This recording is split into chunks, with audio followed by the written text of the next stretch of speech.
قال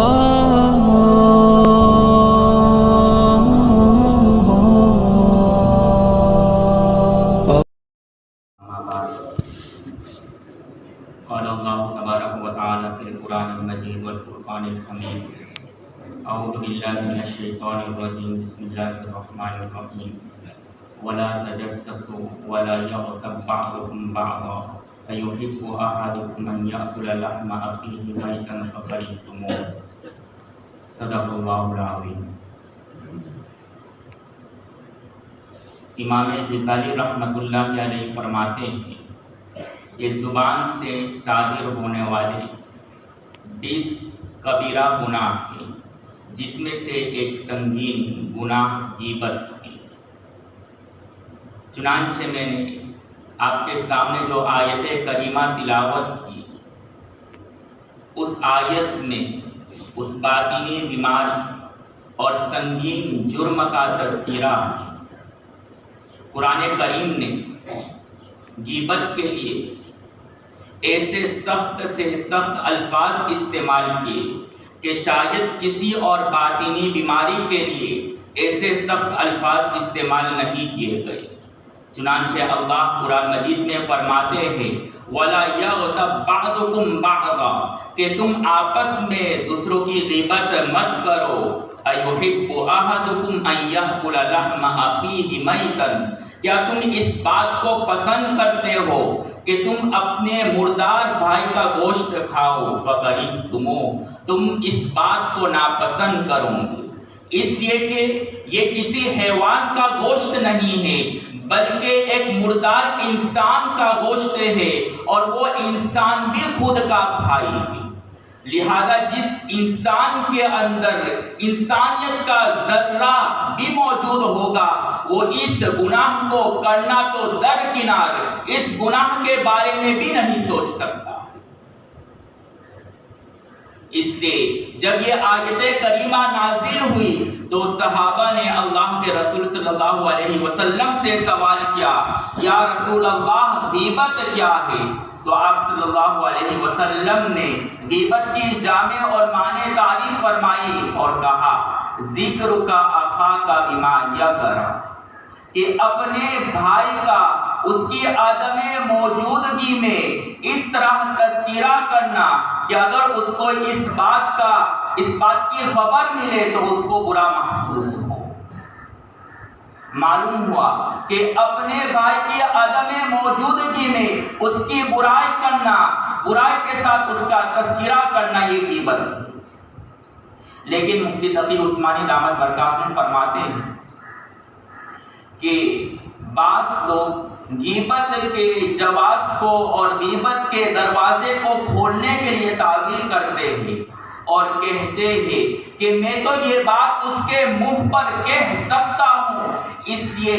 میرے لیے اور میرے اوپر غیبت کا گناہ لازم نہیں ہوگا۔ ان کا مقصد یہ ہے کہ اس طرح کی تعویل کر کے اپنے لیے غیبت کو جائز کرنا چاہتے ہیں، لیکن حضرت فرماتے ہیں ارے بھائی، چاہے تم اس کے منہ پر کہہ سکتے ہو یا نہیں کہہ سکتے ہو، لیکن جب اس کی عدم موجودگی میں اس کا تذکرہ اس انداز میں کر دیا جو اس کی ناگواری کا سبب بنے تو یہ غیبت ہے، اس پر غیبت کی تاریخ صادق آ چکی ہے، تم نے اپنے مردار بھائی کا گوشت کھا لیا۔ اور اگر آپ نے برملا سب کے سامنے اس کی برائی کی، اس کے عیوب کو ظاہر کیا تو اس نے غیبت سے بھی سنگین جرم اور سنگین گناہ کیا، اس لیے کہ اس نے اپنے بھائی کو ذلیل کیا ہے، اس کو بے آبرو کیا ہے۔ اور اللہ کے رسول صلی اللہ علیہ وسلم فرماتے ہیں کہ کسی مسلمان کو بے آبرو کرنا، اس کو ذلیل کرنا سب سے بدترین سود ہے، اور سود کا ادنا درجہ یہ ہے کہ انسان اپنی ماں سے زنا کرے۔ ابن کثیر رحمۃ اللہ علیہ نے سورہ حجرات میں ایک طویل حدیث نبوی نقل کی ہے، جس کا خلاصہ یہ ہے کہ ایک مرتبہ آپ صلی اللہ علیہ وسلم طواف کر رہے تھے تو آپ صلی اللہ علیہ وسلم نے کعبۃ اللہ کی طرف دیکھ کر کے ارشاد فرمایا کہ اے کعبہ تجھ سے بھی معزز اور محترم چیز اللہ کے نزدیک زخمی دل اور قلوب منکسرہ ہے۔ اس حدیث کو نقل کرنے کے بعد مفتی شفیع صاحب رحمۃ اللہ علیہ نے ایک مقام پر یہ ارشاد فرمایا ہے کہ اپنے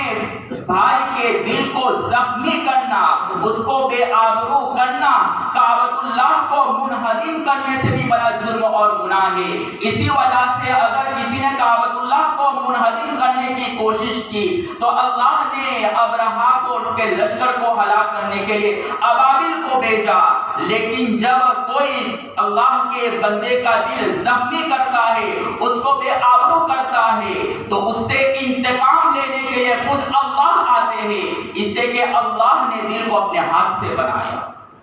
اور جس چیز کو اللہ اپنے ہاتھ سے بنائے اگر اس کو کوئی توڑنے کی کوشش کرتا ہے تو اللہ ایسا انتقام لیتے ہیں کہ دنیا کی کوئی طاقت اس سے ذلیل ہونے سے نہیں بچا سکتی۔ اس لیے چاہے تو آپ اس کے منہ پر کہہ دو یا نہ کہو، ہر صورت میں آپ کو گناہ ہوگا۔ ہاں اگر واقعتاً اس کے اندر وہ برائی موجود ہے اور آپ اس کے خیر خواہ ہیں تو تنہائی میں اس کی برائی اور اس کے اندر جو خرابی ہے وہ بدلا دے۔ اسی وجہ سے حدیث میں ایک مومن کو دوسرے مومن کے لیے آئینہ قرار دیا ہے، جس طریقے سے آئینہ صرف اسی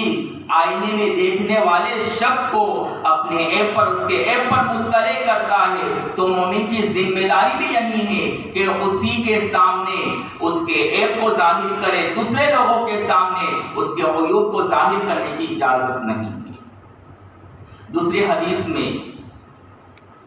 مذکور ہے کہ ایک صحابی نے اللہ کے رسول صلی اللہ علیہ وسلم سے سوال کیا،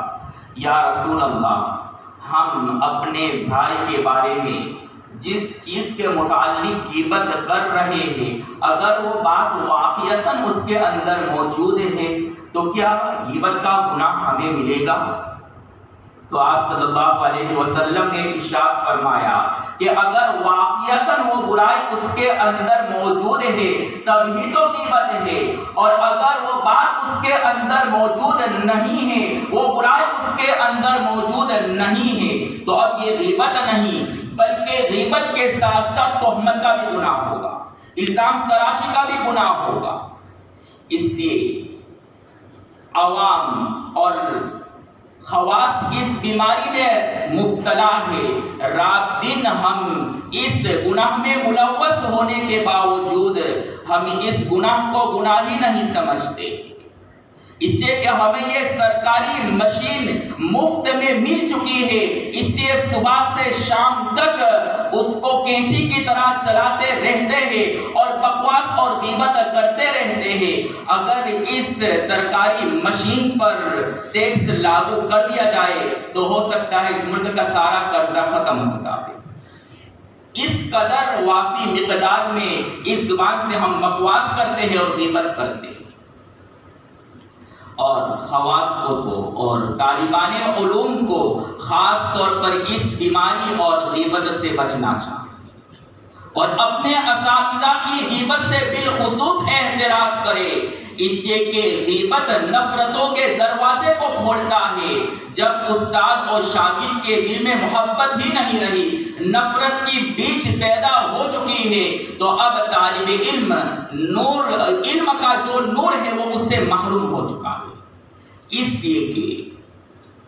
طالب علم اور استاذ، معلم اور متعلم کے درمیان قلبی مناسبت کا ہونا ضروری ہے علم کے نور کو حاصل کرنے کے لیے، تب ہی تو انسان اللہ کی ذات سے براہ راست علم حاصل نہیں کر سکتا ہے، اس لیے کہ اللہ کی ذات معصوم ہے اور انسان کی ذات غیر معصوم ہے، لہذا ان دونوں کی ذات میں مناسبت نہیں ہے، اس لیے علم کا حصول بھی ممکن نہیں ہے۔ لیکن نبی کی ذات معصوم ہے اور نبی کی ذات بشر بھی ہے، اس لیے اللہ کے رسول اور نبی بذات خود اللہ سے علم حاصل کر سکتا ہے، اس لیے کہ دونوں کی ذات معصوم ہے، اور چونکہ نبی بشر بھی ہوتا ہے اس لیے امتی کا ہر فرد نبی سے بھی علم حاصل کر سکتا ہے۔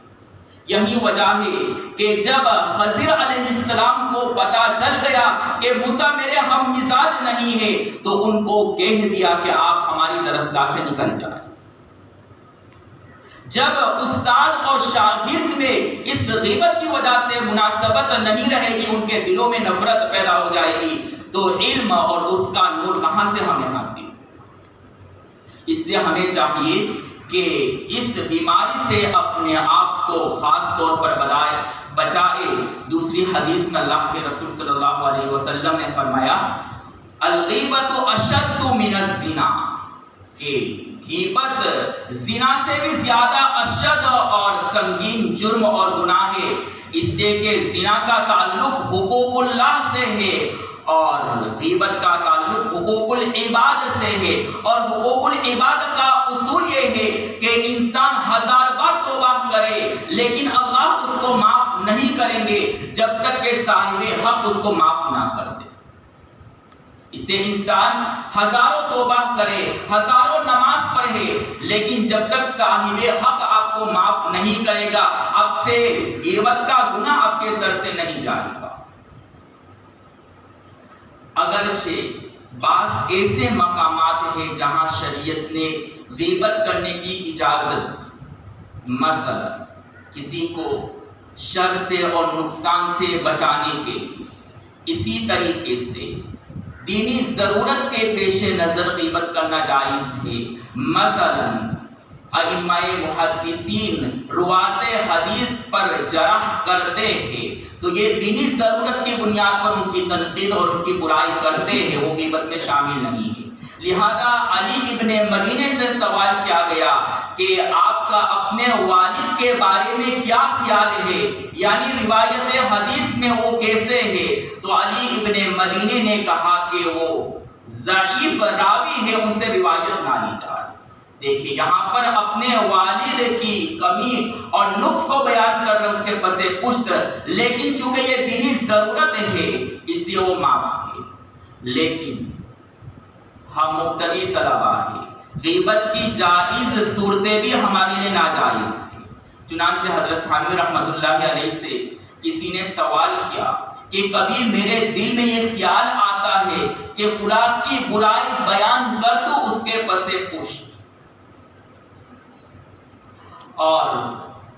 دوسری طرف یہ خیال اور یہ نیت کرتا ہوں کہ اس کی برائی اس لیے بیان کر رہا ہوں تاکہ لوگوں کو شر سے بچا سکوں۔ تو حضرت نے اس کو جواب دیا خط میں کہ یہ سوال منتہی کے لیے ہے، مبتدی کے لیے یہ بھی جائز نہیں ہے۔ یعنی جو شخص ناجائز غیبتوں کا عادی ہو چکا ہے تو اس کے لیے یہ بھی جائز نہیں ہے کہ جائز غیبت کرے، اس لیے کہ جب وہ جائز غیبتوں سے بچے گا تب جا کر کے وہ ناجائز غیبتوں سے اپنے آپ کو محفوظ کرے گا۔ اس لیے ہم 1000 بار سوچ لیں کہ کیا ہمارے لیے جائز غیبت کرنا بھی جائز ہے یا ناجائز، اور اگر ہم نے غیبت ہی کر لی تو اس کے معافی تلافی کا طریقہ کیا ہے، غیبت سے بچنے کا علاج کیا ہے، اس پر حکیم الامت حضرت تھانوی رحمۃ اللہ علیہ نے کافی تفصیلی کلام کیا ہے۔ میں اپنی بات کو اسی پر ختم کرتا ہوں قلت وقت کی بنیاد پر۔ وآخر دعوانا الحمد للہ رب العالمین۔